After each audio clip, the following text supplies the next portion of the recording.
This week marks 200 days since President Donald Trump took office. He's on vacation for the next 2 weeks, 17 days, he says. But that didn't stop him from tweeting. No surprise here. He said the Trump base is far bigger and stronger than ever before, despite some phony fake news polling. Look at rallies in Penn, Iowa, Ohio, and West Virginia. The fact is, the fake news Russian collusion story, record stock market, border security, goes on, military strength, jobs, Supreme Court pick, economic enthusiasm, deregulation, and so much more have driven the Trump base even closer together.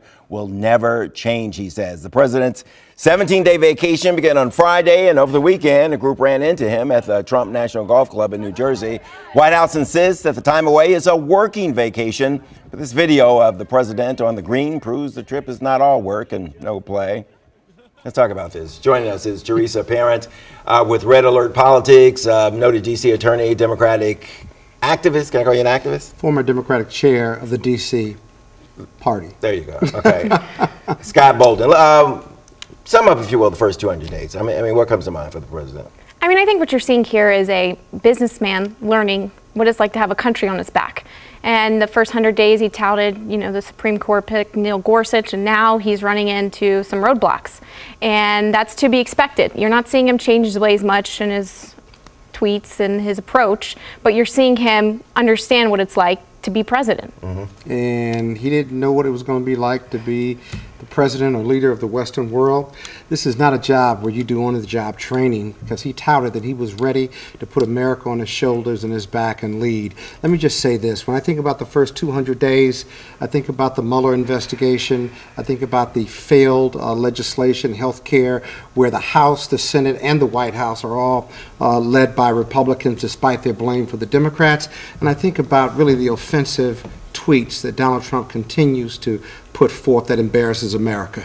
Let's look at some of the numbers from the Washington Post, okay, on the first 200 days. President Trump has signed 42 executive orders, 43 legislative bills. There are 3 Obamacare proposals in the Senate, but no Obamacare bills have been repealed. 0 border walls, 2 FBI directors, 2 White House communications directors, 2 White House chiefs of staff, and hundreds of jobs to fill.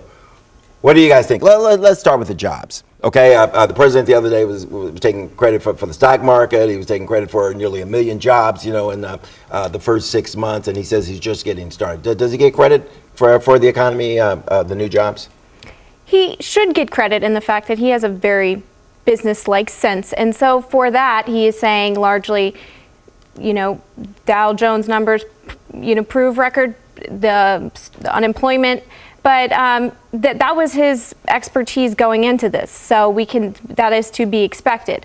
But I don't think it's as much as he touts, and I think that's been common under this presidency. The coal mining jobs are around 1,000. He's touting much higher number than that.